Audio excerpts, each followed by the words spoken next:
Salut à tous, bienvenue sur le plateau dont on va vous réveiller. Nous sommes mercredi matin, bien entendu, et aujourd'hui nous allons passer à table avec deux grands chefs de la ville, deux showman, j'ai envie de dire, puisqu'ils sont à la fois chefs de leurs restaurants respectifs, mais aussi membres éminents des Tocs Brûlés, qui est une association que l'on va découvrir dans cette émission.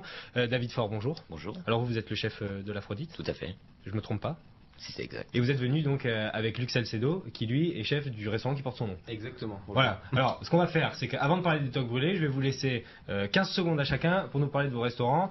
On vous a déjà vu sur l'antenne, donc Luc, votre restaurant, quelle est sa spécificité? Alors, restaurant spécificité, donc c'est un petit restaurant d'une trentaine de couverts, hein, je travaille avec ma femme.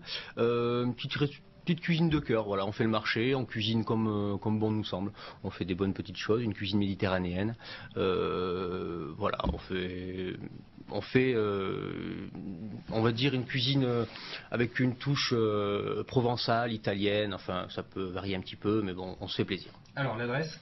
14 rue Macarani à Nice. Voilà, donc ça c'est pour les gens qui souhaiteraient s'y rendre. David, l'Aphrodite, on vous a vu sur notre plateau, séquence mémorable avec Ingrid, qui n'arrivait pas à faire le dragon, une cuisine particulière. Alors, justement, l'Aphrodite, qu'est-ce que c'est? L'Aphrodite, c'est plusieurs cuisines. C'est des spécialités niçoises. On est capable de faire aussi bien les petits farcis que la daube de manière traditionnelle qu'aurait pu le faire une mamie niçoise. Et on travaille aussi effectivement sur les nouvelles techniques dites de cuisine moléculaire. C'est un terme un peu galvaudé qui ne veut pas vraiment dire grand chose. On est plutôt sur la cuisine, ce qu'on appelle techno-émotionnelle, c'est la technique au service des émotions, et on travaille également à l'azote liquide à table devant le client. Alors, on parlera d'ailleurs de votre restaurant dans la chronique d'Isabelle, puisqu'elle va nous présenter votre célèbre menu Révolution. Ce qui nous réunit aujourd'hui, c'est bien entendu l'association des Tocs Brûlés. Alors ça, c'est un concept assez incroyable. Je sais pas lequel des deux va me répondre, mais alors en général, c'est DJ, danseur, et on fait de la démonstration en direct live au cours d'événements. Ça, c'est quand même un truc de fou. Allez, hop.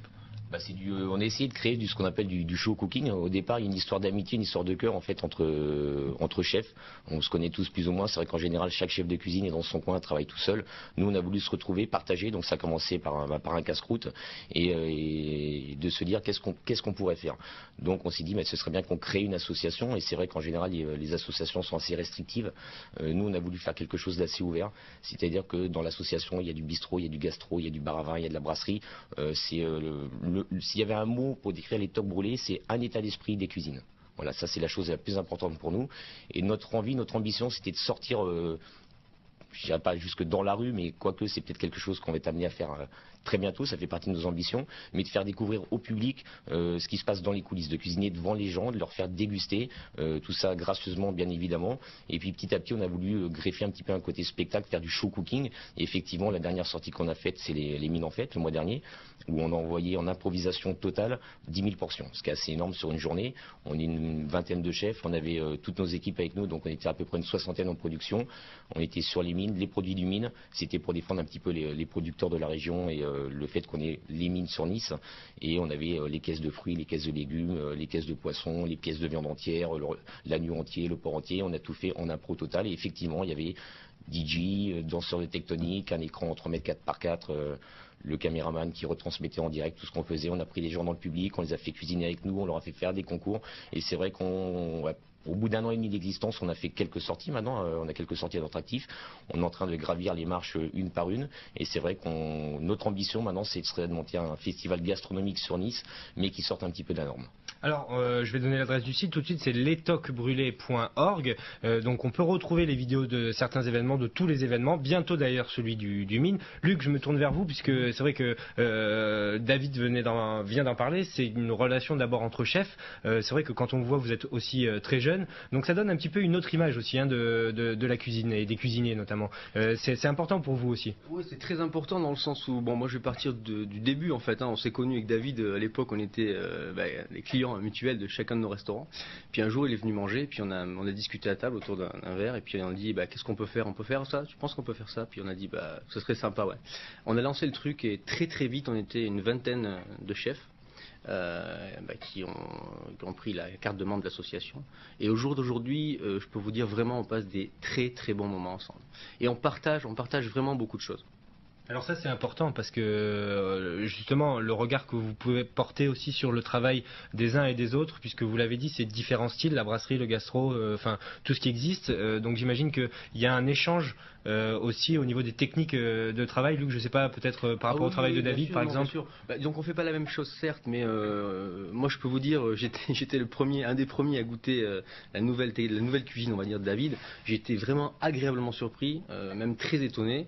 Au jour d'aujourd'hui, je peux dire que j'ai une vision des choses différente. Voilà, j'étais peut-être un petit peu chauvin sur la cuisine. Aujourd'hui, on voit plein de choses. 20 chefs de cuisine qui travaillent de temps en temps ensemble. Oui, on apprend beaucoup de choses, on donne beaucoup de choses et non, ça arrondit notre travail. Oui. Alors, on va lancer le magazine. On va se retrouver après pour parler de l'avenir aussi des tocs brûlés. Reportage. On est toujours à table avec nos deux chefs. Alors, David, je me tourne vers vous. Vous êtes venu avec vos tocs quasiment brûlées. Elles sont brûlées Voilà, parce qu'il y a des flammes dessus. Donc ça aussi, ça fait partie du spectacle. C'est hyper visuel. C'est un ensemble. En même temps, ça représente quelque chose pour nous. Être cuisinier, c'est partir de la matière brute et transformer le produit. Un cuisinier transforme principalement le produit en le cuisant. Bon, il y a l'étaillage, il y a tout un tas de procédés qui nous aident à transformer les produits. Mais c'est vrai que pour nous, la flamme, ça représente quelque chose. C'est la base de notre métier. Même si maintenant, dans les cuisines, on commence à avoir des fourneaux à induction, on a les planchers, on a plein de nouvelles technologies qui nous aident à mieux travailler. Mais c'est vrai que pour nous, l'essence du cuisinier, c'est la flamme. C'est savoir maîtriser et contrôler la flamme pour transformer le produit. Voilà, et après, c'est vrai qu'on a cherché à avoir un petit design au niveau des vestes. On a notre nom comme une équipe de foot un peu, parce qu'on a fait un collectif. Donc notre nom en gros dans le dos des vestes. Et pour les équipes qui nous suivent, c'est leur surnom. Et c'est vrai que c'est des vestes de cuisine qui sortent de l'ordinaire. On est loin du standard blanc avec la toque.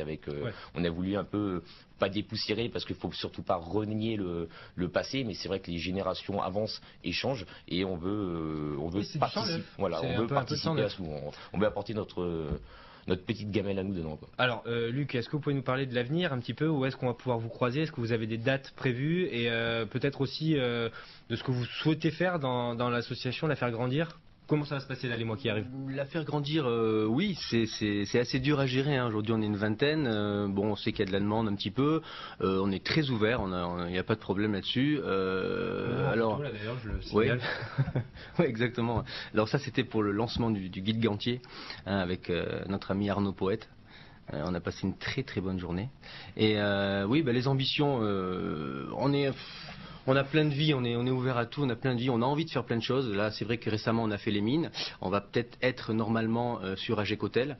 Et puis, comme disait David tout à l'heure, normalement créer notre propre manifestation sur Nice, on espère. Oui. Alors ça, justement, on peut peut-être en dire un mot, même si ça n'est qu'un projet. C'est vrai que ça manque, tout simplement, à Nice. Et puis, ça donnerait aussi l'occasion aux Niçois de venir découvrir quelque chose d'assez incroyable. C'est un projet que vous souhaitez mener à court terme?